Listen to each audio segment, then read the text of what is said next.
자, 그럼 여러분들 우리가 아까 피동 표현을 봤으니까요. 이번에는 사동 표현을 보도록 하겠습니다. 자, 사동 표현의 사자는요. 시키다 사자입니다. 어떤 행동을 시키면 돼요.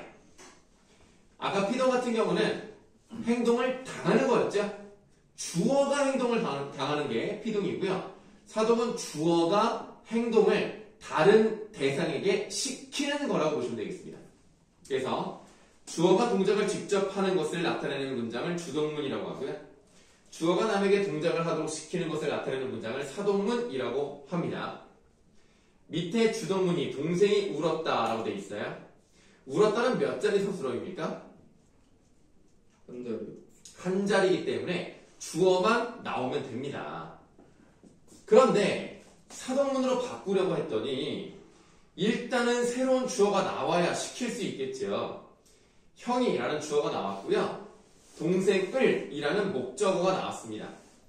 주동문에서의 주어가 사동문에서는 목적어가 되는 경우가 있고요. 울었다는 과거 시제 선어말 어미 언만 들어간 형태에서 울, 리, 다 이런 식으로 과거 시제 선어말 뿐만 아니라 사동을 만드는 사동 전미사까지 들어가 있는 형태를 볼 수가 있습니다. 울리다 같은 경우는 두 자리 서술어이기 때문에 형이라는 주어와 동생을이라는 목적어를 필요로 합니다. 그런데 우리는 지금 여기서 목적어로 바뀌는 경우를 본 거고요. 이런 경우도 있어요. 길이 넓다 같은 경우를 사람들이 이렇게 자 새로운 주어 나왔죠. 길을 넓히다 이런 식으로 지금 이거랑 저거랑 같아요. 문장 구조가 같습니다. 한 자리 서술이었고요. 여기서 목적으로 바뀌면서 두 자리 서술어. 여기에 보시면은 히자라는 사동, 전미사가 들어갔기 때문에 같은 유형이라고 보시면 되겠고 다른 유형을 좀 보시면 아이가 우유를 먹다 같은 경우는 원래 먹다가 두 자리 서술어입니다. 주어와 목적어를 필요로 하죠. 근데 이거를 새로운 주어를 넣어서 엄마가 라고 하면 이 주어가 뭐가 되는 거예요? 아이에게죠. 아이를 먹으면 어떡합니까? 아이에게라고 해서 부사어로 바꾸는 거고요.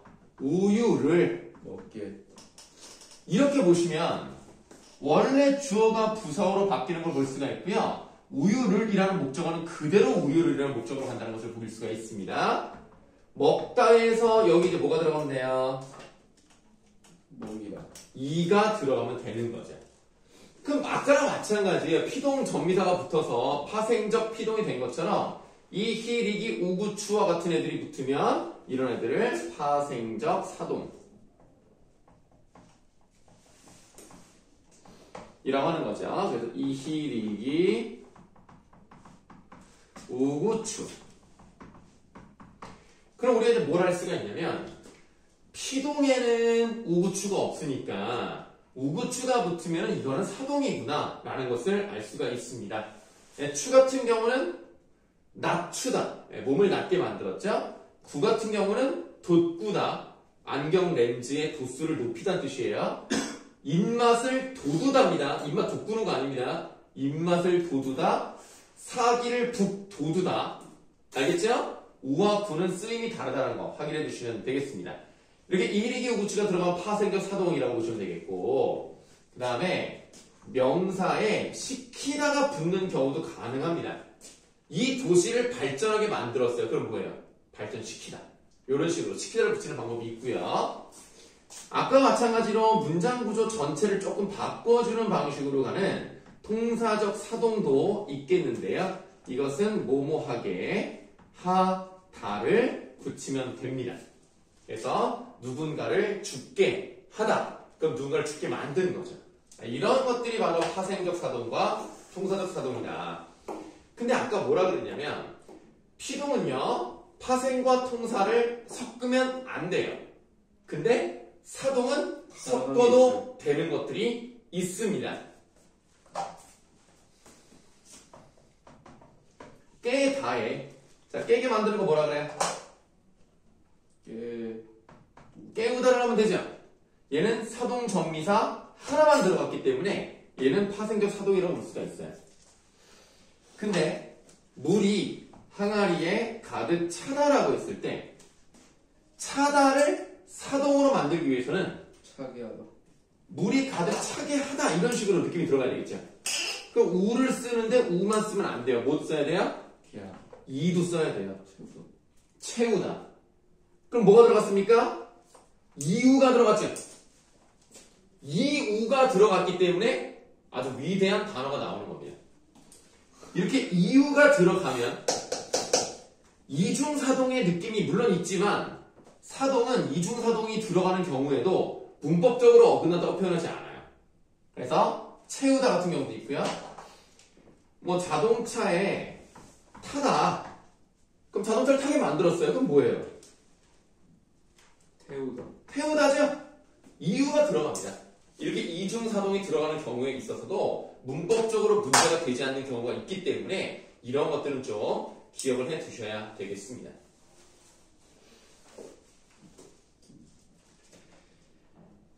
자, 일단은 한번 읽어볼게요. 주동문의 주어는 사동문에서는 목적어나 부사어가 되고 새로운 행위 주체가 사동문의 주어가 된다.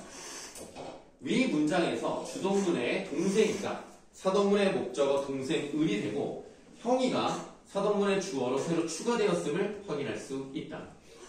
사동문의 서술어인 사동사는 주동사의 어근의 사동전미사 이히리기 우구추를 결합하거나 명사의 사동전미사 시키다를 결합하여 만들어요.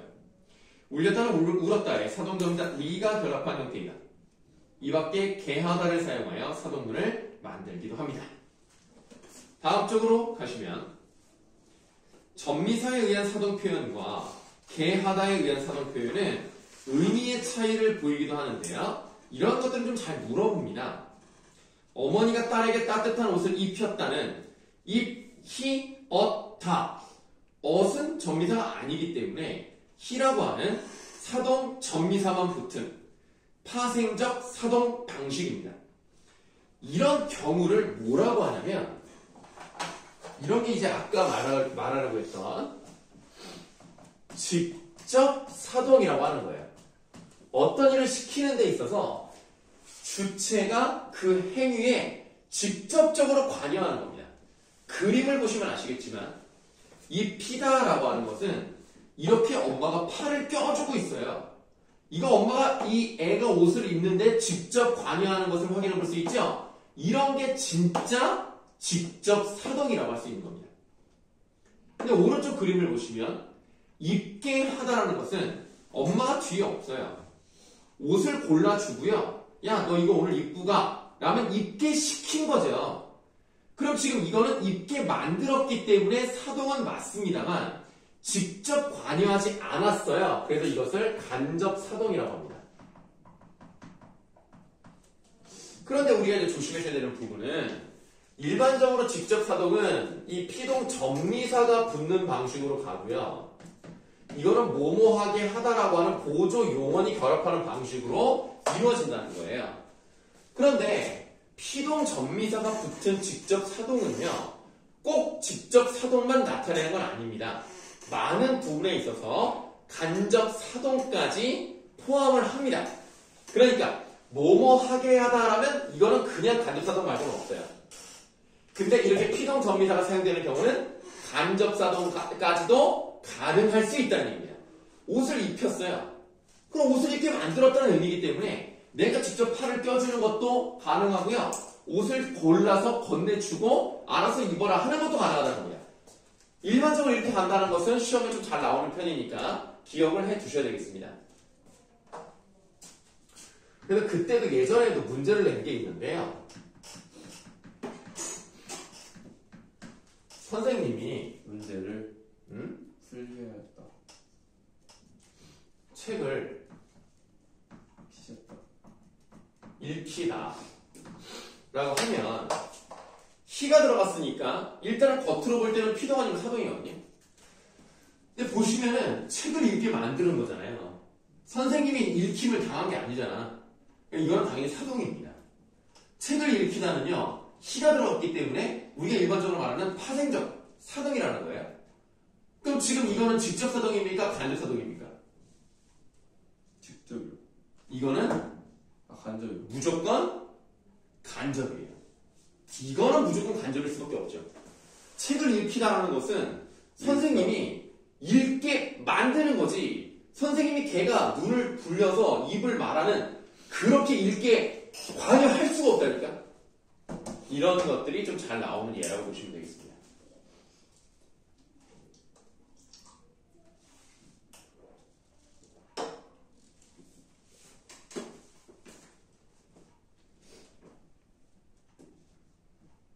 네, 그 정도 보시면 될 것 같아요. 그러면 우리가 그 그림 왼쪽에 사동표현은부터 읽어볼게요.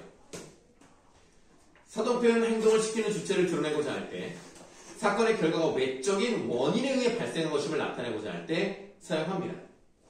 만약에 그럴 수 있어요. 그 이제 모임 같은 데서 10명이서 있는데 보통 이제 돈 관리하는 사람 있잖아요. 근데 내가 돈 관리하는 게 굉장히 불편해요. 돈 관리를 하면 잃어버릴 염려도 있고, 그리고 돈을 쓸 때 아 왜 이런 거밖에 안 해? 막 불만이 많단 말이야. 근데 나는 안 하고 싶었는데 억지로 회장이 나한테 시킨 거야. 야 이거 돈 이거 네가 좀 가지고 다니면서 좀 관리 좀 해라 하고, 나는 싫었는데 억지로 손에 쥐어준 거야. 근데 잃어버린 거지. 그럼 이제 뭐라고 변명할 수 있어? 네가 나한테 이 지갑 들게 했잖아. 그럼 뭐예요? 내가 잘못한 것도 물론 없진 않지만 너가 나에게 이것을 들게 만든 잘못이 있다. 사건의 결과는 너라는 외적인 원인에 의해서 발생됐다는 것을 강조하려고 했을 때 사동표현을 쓸 수 있다는 얘기입니다. 자, 이번에는 부정표현 한번 가보도록 하죠. 부정하는 내용을 문법적으로 실현한 문장을 부정문이라고 해요. 부정문에는 부정부사 안, 못을 사용한 짧은 부정문과 지 않다, 지 못하다를 사용한 긴 부정문이 있습니다. 지우는 재호를 안 만났어요. 이것은 어떤 느낌이냐면 만날 수도 있었는데 재호가 꼴 보기 싫은 거야. 아니면 쟤를 만나면 쟤가 자꾸 나한테 뭘 요구해. 불편해. 그래서 내가 의도적으로 만나지 않았다라는 의미를 줄 수 있죠. 그렇기 때문에 이것은 의지의 부정이라고 볼 수 있습니다. 나를 보시면 지우는 재호를 못 만났어요. 만나고 싶었지만 외적인 여건이라든가 능력 부족 때문에 만나지 못한 겁니다. 그렇게 따지면은 의지의 부정이 아니라 이거는 능력 부정 정도로 보시면 되겠어요. 그런데 이 안부정문을 쓰면요, 꼭 의지를 나타내는 것만은 아닙니다. 그냥 단순한 사실을 나타내는 경우도 있는 거예요. 그래서 예전에도 어떤 예를 들었었냐면,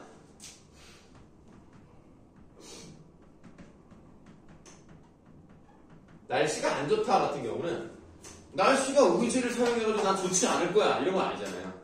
이런 것도 그냥 단순한 사실을 나타내는 겁니다. 근데 아까 보니까 비 오더라? 엄청 와요. 비가 오다가 또 밥 먹고 나니까 또 비가 또 그쳤어. 오늘 계속 비가 온대. 그러니까 알아서 잘 피해서 가세요. 서준이 우산 갖고 왔어? 아니. 그럼 맞고 가세요.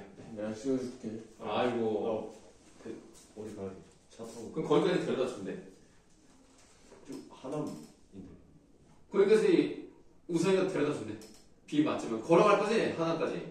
아니 뭐 그래야 된다면. 그러면 같이 우산 쓰고 가면 되겠네. 하남이 어디죠? 경기도요. 경기도 남쪽이요.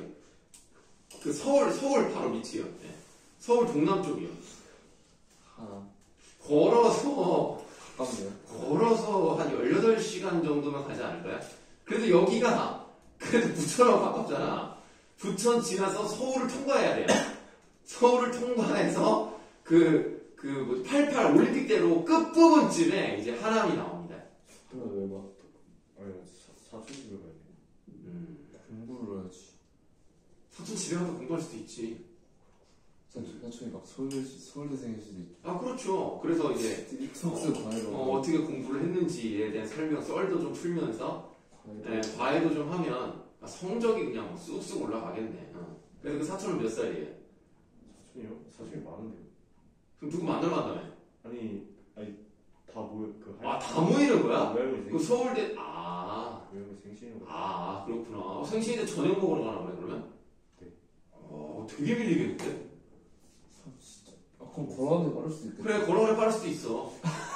우선이가 우산 씌워준대. 우선이가 우선 씌워주면 같이 걸어가면 돼. 그럼 괜찮죠. 걸을만 해요. 어차피 뭐, 경기도 뭐 다 수도권인데, 뭐. 자, 아주 피곤하. 쭉 피곤해요. 네, 그럼 우산 씌워줘야죠. 5시에 6시에는 비가 안 오죠. 그럼 어쩔 수가 없네. 어쩔 그냥 수가 혼자 걸어가야겠네. 네. 되게 밀리겠네, 진짜. 저기, 식사 시간까지 못 갈 수도 있어요. 수도권 퇴근 토요일로 퇴근이 안 와? 퇴근이 아니라, 토요일은 퇴근이라기보다는, 일단은 사람들이 밖에 나갔다가 들어오는 시간이에요. 엄청 밀리거든. 근데 인턴 놀러 갔다가 다시 서울로 가는 길이 있나? 다음 보시겠습니다. 자, 그래서 이 안이라는 부정문은요, 단순한 부정을 나타내는 경우도 있기 때문에 꼭 의지는 아니다. 이렇게 보시면 되겠습니다. 그래서 안과 못이라는 부사를 쓰면 짧은 안부정문, 못부정문 이렇게 얘기하는 거고요. 뭐뭐하지 않다, 뭐뭐하지 못하다 하면 긴 부정문 이렇게 보시면 되겠습니다. 간단한데요? 자, 밑에 더 알아보기 한번 보도록 하겠습니다. 인용 표현인데요. 다른 사람의 말이나 글을 직접 또는 간접으로 끌어다 쓰는 것을 인용이라고 합니다. 직접 인용은 조사라고, 간접 인용은 조사고를 써서 표현을 합니다. 친구가 서점에 가자라고 말했다라고 하면 직접 인용이죠. 친구가 서점에 가자고 말했다면 간접 인용입니다. 직접 인용은 라고라는 부사격 조사를 쓰는 거고요. 따옴표가 있습니다. 간접 인용은 따옴표가 없고 직접 인용 조사, 간접 인용 조사 고를 쓴다고 보시면 되겠습니다. 자, 이렇게 하면 우리가 문법 요소는 끝이 났다. 이렇게 보시면 돼요.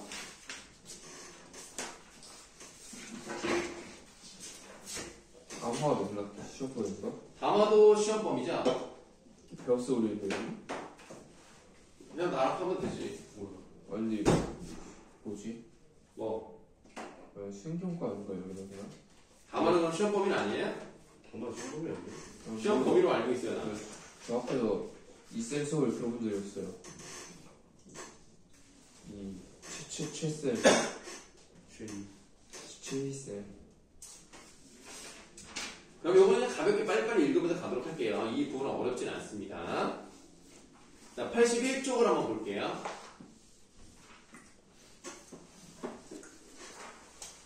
(81쪽을) 보시면은 필수 개념 특강이라고 되어 있어서 큰 1번 담화의 개념과 구성 요소가 있습니다.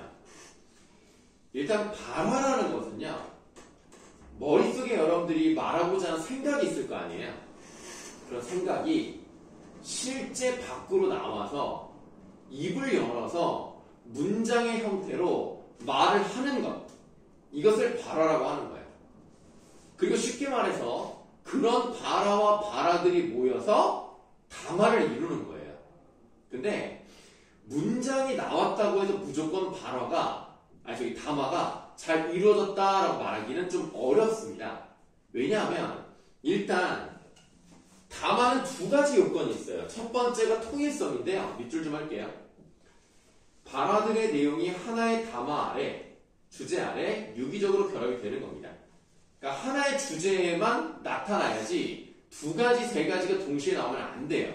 그래서 통일성을 지키기 위해서는 삭제할 필요도 있는 것이고 주제에 맞지 않는 것을 빼야 돼요. 이런 경우들이 좀 발생할 수 있다는 겁니다. 응집성이라는 것은 문단과 문단, 문장과 문장 이렇게 발화들이 긴밀하게 연결이 돼야 돼요. 긴밀하게 연결이 되는 거에 가장 첫 번째 조건은 접속어를 제대로 써야 된다는 겁니다. 그러므로 그러나 이런 것들을 잘 써야 된다는 거고요. 접속 표현 말고도요, 지시 표현이라는 게 있어요. 이것, 저것, 여기, 저기 이런 지시 표현을 잘 써야 응집되어 있는 발언을 할 수 있다는 겁니다. 그래서 음집성 부분에서 거기 형식적으로 긴밀하게 연결되는 것 여기에다가 밑줄 좀 가도록 할게요. 자, 일단 가볍게 한번 봤고요. 82쪽으로 가도록 하겠습니다.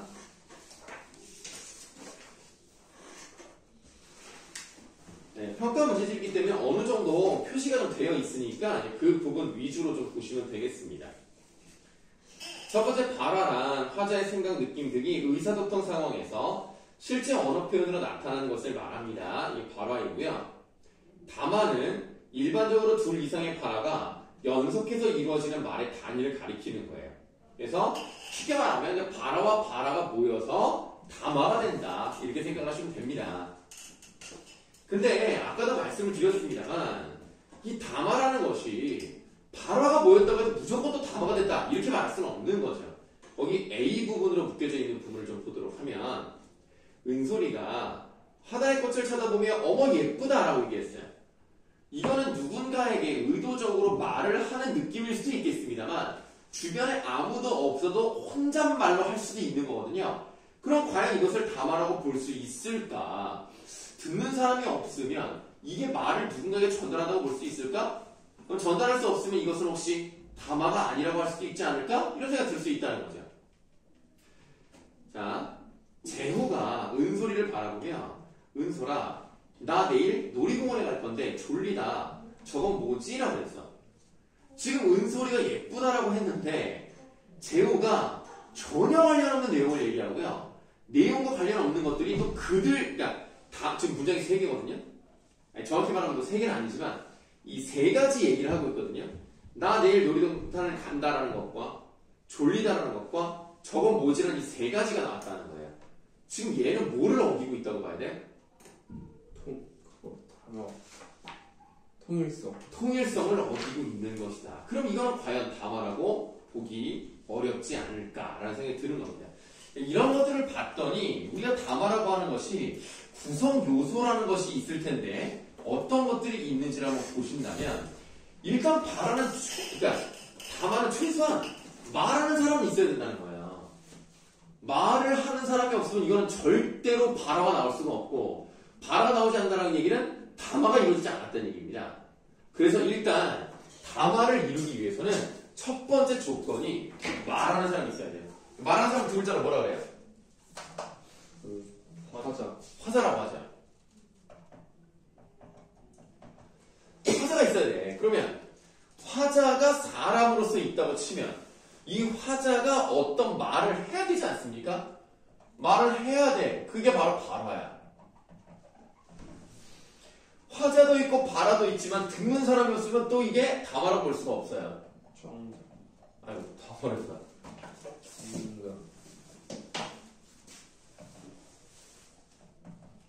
청자가 있어야 돼요. 그래서 화자와 발화와 청자가 있어야 어느 정도 담화를 구성하고 있다. 그러나 이것도 좀 부족해요. 뭐가 또 있어야 되냐면 이 상황을 둘러싸고 있는 맥락이 있어야 돼요.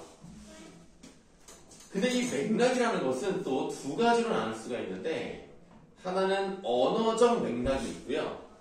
하나는 비언어적 맥락이라는 게 있습니다. 언어적 맥락이라는 것은 지금 말이 이루어지고 있는 상황 또는 글이 쓰인 상황에서 앞, 뒤에 어떤 내용이 나오는지를 짐작하고 아 이게 그런 뜻이었구나 라고 그 언어 안에서 파악하면 맥락 중에서는 문맥이라고 합니다. 문맥.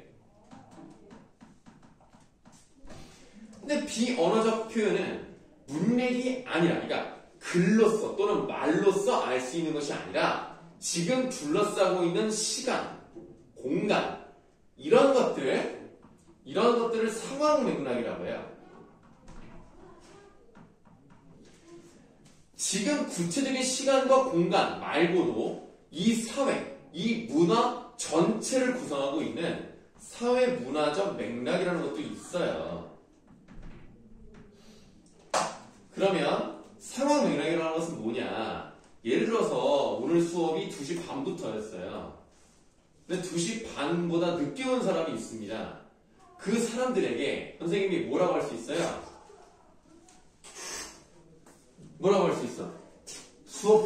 종치지 않았지만 인생은 종칠 수 있다. 뭐 이런 식으로 얘기할 수 있잖아요. 그럼 지금 그 얘기를 왜 하는 겁니까? 아, 이 선생님이 우리에게 어떤 명언을 얘기해 주시려나 보다. 이게 아니잖아. 지각하지 말아라. 이런 뜻이잖아요. 그러니까 같은 말이라도 다르게 해석이 될 수 있다는 거죠. 지금 몇 시야라고 했을 때 정말 시간이 궁금해서 물어보는 경우도 있겠지만 지각했거나 약속이 늦은 것을 질책하는 의미로서 지금 몇 시야라고 할 수 있죠. 그럼 그 시간을 둘러싸고 있는 비언어적인 맥락, 상황 맥락에 따라서 의미가 달라질 수 있기 때문에 담화에는 이런 맥락이 중요합니다. 사회문화적 맥락은 구체적인 시의 공간이랑 관련이 없어요.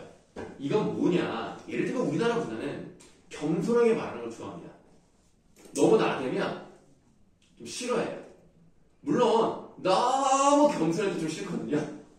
아니 이 사람 왜 이래? 이런 정도의 좀 겸손한 사람이 있는데 그건 좀 별로고 어느 정도는 자기를 좀 드러내야 되지만 좀 어느 정도 좀 줄여내. 그러니까 자기를 좀 드러내지 않는 좀 적절한 그런 수준에서 아유 좀 제가 좀 많이 부족하지만 네, 이렇게 생각해 주시니 감사합니다. 이런다던가 아니면은 우리나라 사람들 일단 손님 오시면 막 엄청 많이 막 만들잖아요 음식을.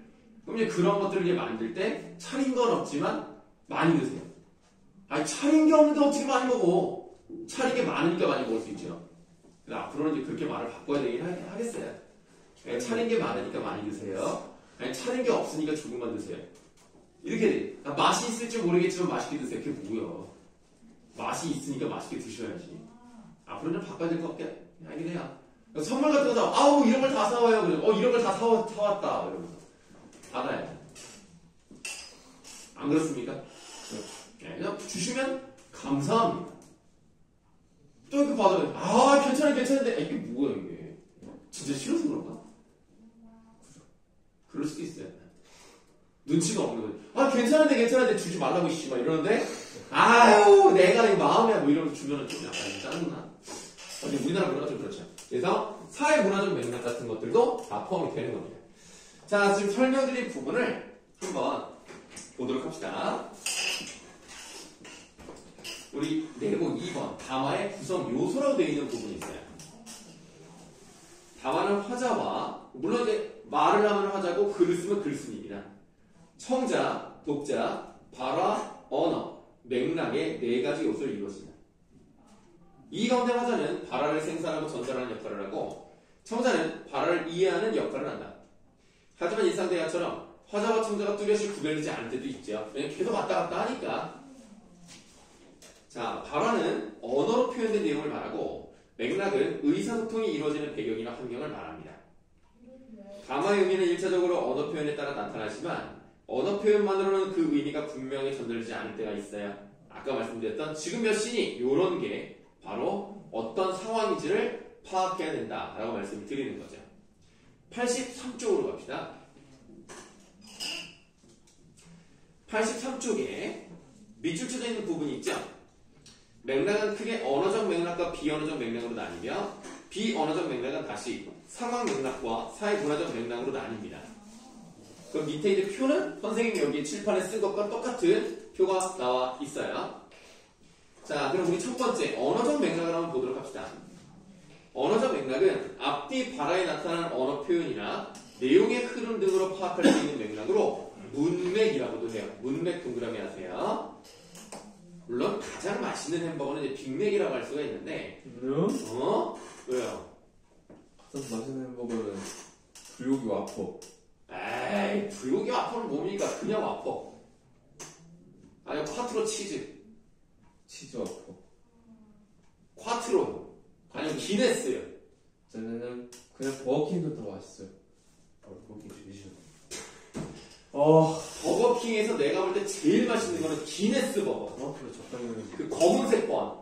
너 토마토 싫어해? 진짜 싫어. 뭔 일이야? 진짜 싫어. 토마토를 싫어한대요. 토마토 피클 솔직히 양배추도 다 뺐으면 좋겠어. 그러면은 그냥 햄이잖아. 그냥 난 패티 아니야 그냥? 근데 진짜 뺐으면 좋겠어. 아니 그럼 무슨 맛으로 먹어? 소스하고 그 불고기 패티. 그럼 저기 롯데리아 먹어 그러면. 그래서 많이 먹어요. 아 진짜? 롯데리아도 양상추 있는데. 아 근데 좀 롯데리아 제일 적어. 좀 뺏어 먹지. 양상추는 적고 토마토가 없잖아 거기. 토마토 없어. 이 토마토 싫어한다는데 어쩔 거야. 저는 롯데를 제일 맛있는 거 그거 모짜렐라 치즈 있는 거. 아, 나는 별로던데. 저 그거 그 첫 출시했을 때가 초등학교 5학년 그때거든요. 그때 먹고 와 이거 신세계다 맨날 그거만 먹다가 그래서 SS 제일 좋아하는 거야? 아, 그건 아닙니까? 저는 원래 좋아했는데 저는 초등학교 2학년 때부터 좋아했는데 그렇군요. 다 아이스크림 먹어. 롯데리아는 내가 볼 때는 새우버거가 제일 맛있습니다. 그게 제일 근본 있죠. 제일. 문화. 네, 맞아요. 그러니까 막 대단한 맛은 아닌데 그냥 가격 대비 먹을만해. 근데 패티 말고 먹을 거 저기 어디냐 맥도날드에 고기 패티가 있는 거 있잖아요. 아, 그런 거 먹는 게 아니고. 스낵? 그게 딱 패티가 있는 거예요. 아니 그거 그거는 별로고. 맛있던데. 어? 그거 맛있어요. 스낵이. 스낵네. 네. 스낵네 맛있죠. 스낵네 맛있죠. 근데 그건 햄버거가 아니잖아요. 햄버거 아니야. 해봐봐. 뭐예요? 그거? 햄버거는 역시 빅맥이죠. 아니면 상하이 스파이시. 쌤 아니면 베토디. 맥도날드 좋아하시나요? 맥도날드를 좋아하진 않습니다. 맥도날드 메뉴를 좋아해요. 그리고 맘스터치 사이버. 요거는 거의 좋아하던데. 마음서치 사이버 그냥 가장 무난하죠. 치킨 버거로 제일 무난하죠. 치킨버거로서는 맘스터치가 제일 좋죠. 제일 좋고 피클을 넣어가지고. 버거킹은 밥으로 먹는 거예요. 밥. 배불러. 그거 배가 엄청 부르긴 해요. 그리고 감자튀김은 내가 왔을 때 마음서치. 맥도날드. 맘스터치. 마음서치 1등이. 네. 근데 케이준이. 케이준. 근데 케이준을 박서준이면 싫어할 수도 있어요. 예? 아니, 넘어가죠. 예.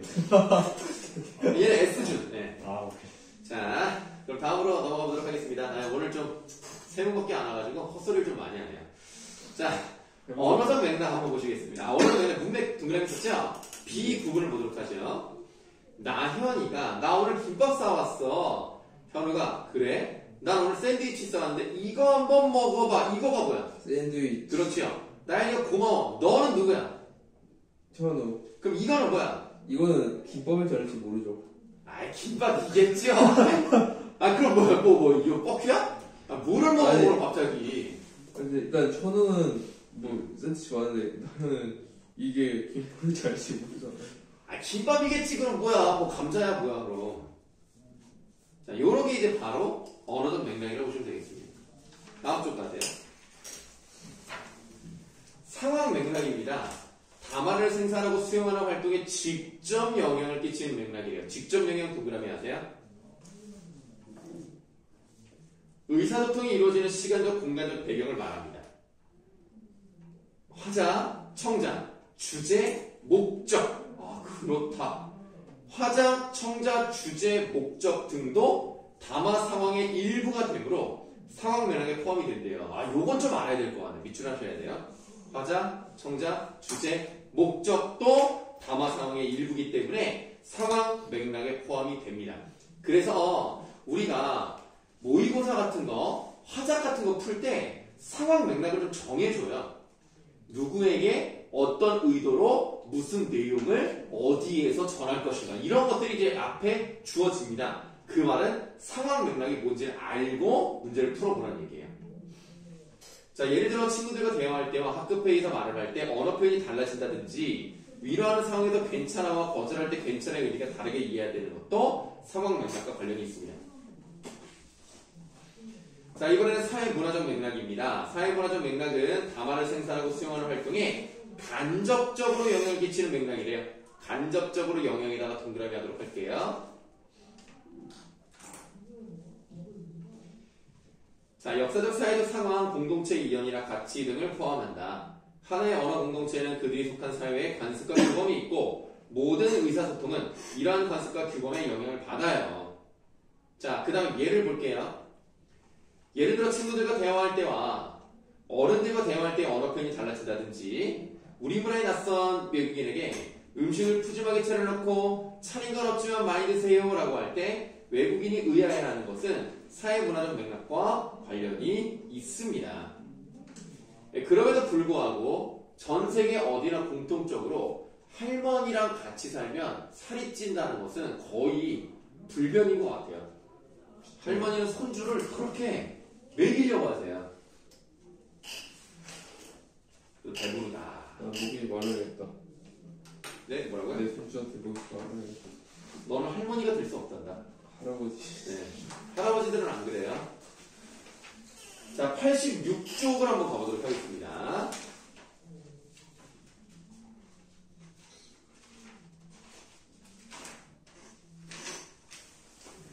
자, 86쪽에 나문단 한번 보도록 하죠.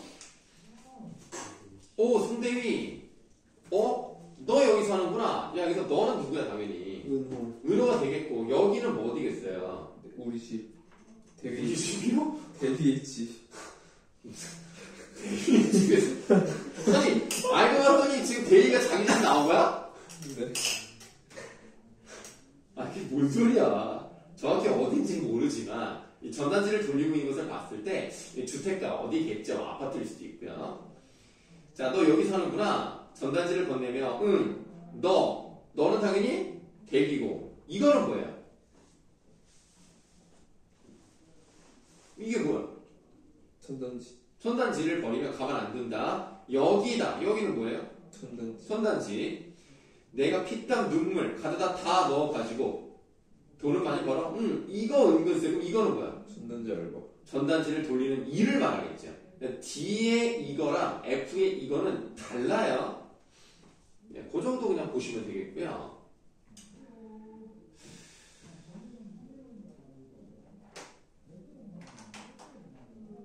그 일본의 주원 말투가 딱 제 말투예요.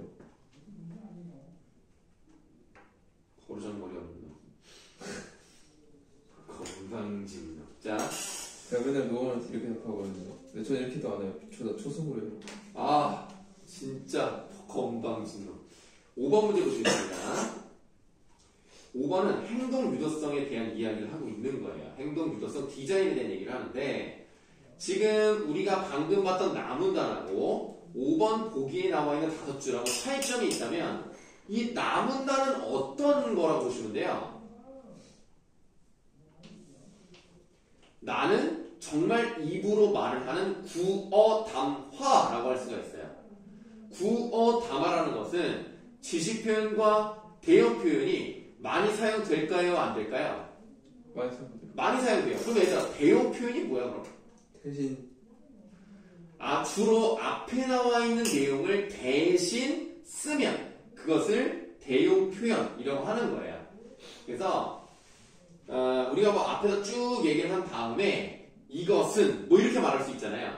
그럼 그 앞에 있는 내용을 다 가리키는 건데요. 지식 표현과 대용 표현의 차이점을 굳이 말씀을 드리면 지식 표현은 일반적으로 물리적이고 구체적인 경우를 지칭할 때가 많습니다. 그러니까 꼭 내 앞에 있지 않더라도 정말 어떤 장소, 이거 구체적이잖아요. 어떤 물건, 구체적이죠. 이것, 저것, 그것, 이곳, 저곳, 그곳 이런 것들이 주로 지식 표현이고요. 대용 표현도 똑같이 이것, 저것 또는 뭐 그것, 그다음에 여기 이런 것들도 사용될 수 있지만 대용 표현은 물리적인 구체적인 내용보다는 좀 이렇게 추상적인 내용 있죠. 어떤 뭐 일의 흐름, 또 어떤 과정, 아니 앞에 말했던 어떤 것 이런 것들을 가리킬 때 쓰는 것이기 때문에 굳이 말씀드리면 지식 표현과 대용 표현은 좀 다르다고 볼 수가 있습니다. 하지만 형태는 거의 유사하고요. 그래서 이렇게 나 같은 경우는 구어 단화로 지시나 대용 표현이 많이 사용된다고 알 수가 있고요. 이 5번 보기에 나와 있는 5줄짜리는 이 구어 단화가 아닙니다. 이건 뭐예요? 문어 담화라고 하는 거예요. 그래서 그 5번의 보기 2번 문어 담화에다가 동그라미 하도록 할게요. 문어 담화. 문어 스키 먹고 싶다. 이스키가. 자. 그 다음에 87쪽 보세요. 87쪽에 만화를 보시면 형처럼 한국대학교에 가려면 어떻게 해야 하나요? 공부를 열심히 하면 갈 수 있어요. 하나 만화 소리를 하고 있는데 한국대학교에 가라는 것은 이거는 입학을 하기 위한 어떻게 하면 성적이 좋게 나올 수가 있는지에 대한 방법을 물어보는 거죠. 오른쪽 만화를 보시면 한국대학교에 가려면 어떻게 해야 하나요? 라고 했을 때 기억과 니은은 언어적 표현이 같습니다. 다만 이 상황 맥락이 다른 거예요. 그래서 이 오른쪽에 이 아저씨가 뭐 건널목을 지나서 직진하다가 첫 번째 사거리를 좌회전하면 바로 보여요. 이렇게 얘기하는 것은 달라요. 근데 내가 보니까 이 오른쪽에 이 형하고 이 오른쪽에 아저씨하고 내가 볼 때 가족 같아요. 되게 닮지 않았어요? 일단은 사람들이 다 3등신이에요. 네, 3등신이고 얼큰이네요. 이거는 뭐 여러분들이 안 믿을 수 있겠습니다만 니네 얼큰이가 뭔지 알지? 얼굴이 큰 사람? 얼큰 사람이죠. 아 진짜 내가 지금처럼 뭐 인스타나 페이스북 이런 기록을 남길 수 있는 게 없었기 때문에 이건 정말 내가 생각했을 때 얼큰이라는 단어는 내가 만드는 그런 단어라고 생각합니다. 왕대수? 선생님이 초등학교 4학년이가 5학년 때 처음으로 얼큰이라는 단어를 썼어요.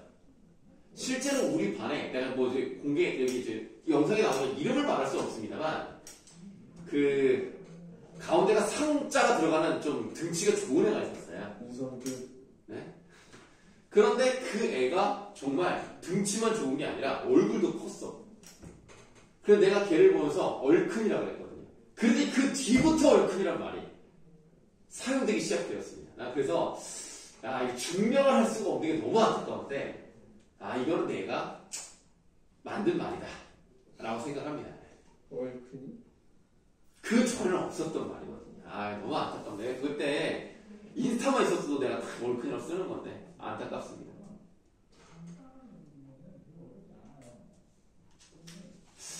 그 다음에 여러분들 여기 지금은 이제 우리 건물에는 없지만 BYC가 있었잖아요. 여러분들 옛날에 최구람이라는 지금도 살아계시지만 최구람이라는 사람 알아요?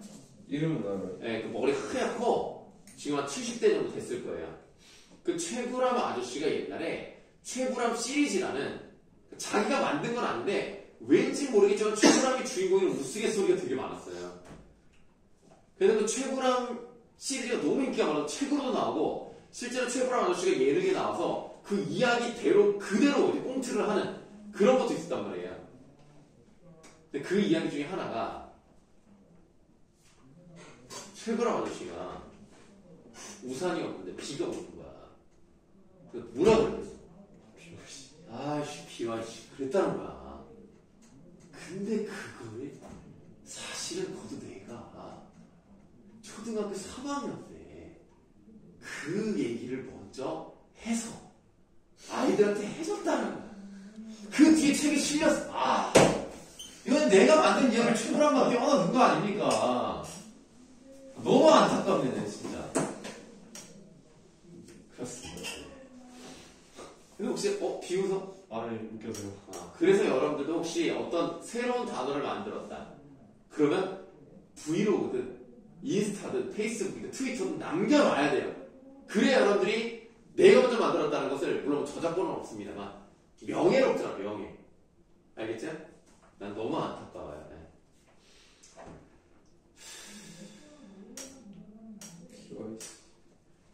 자, 다음. 그래서 6번 문제를 보시면 6번의 보기 1번 청자의 대답으로 보아서 밑줄 기억은 한국대학교에 입학하기 위한 방법을 묻고 있다라고 한다면 맞습니다. 자, 1번은 일단 답이 아니에요. 지금 선생님이 문제를 맞출 수 있는 확률을 상당히 높여드렸습니다. 다음 9번 문제 보시겠습니다. 제시카가 나왔어요. 이 제시카는 우리나라 사람이 아닐 것으로 추정이 됩니다. 물론 니 혹시 제시카 HQ라고 알아? 모르냐? HQ? 제시카 HQ. 몰라요. 그럼 제시는 알아? 네. 제시가 제시카 HQ야. 어쨌든 간에 이 제시카가 은솔이한테 오늘 오후에 어디에서 만나? 우리 학교 앞에서 만나자. 우리 학교?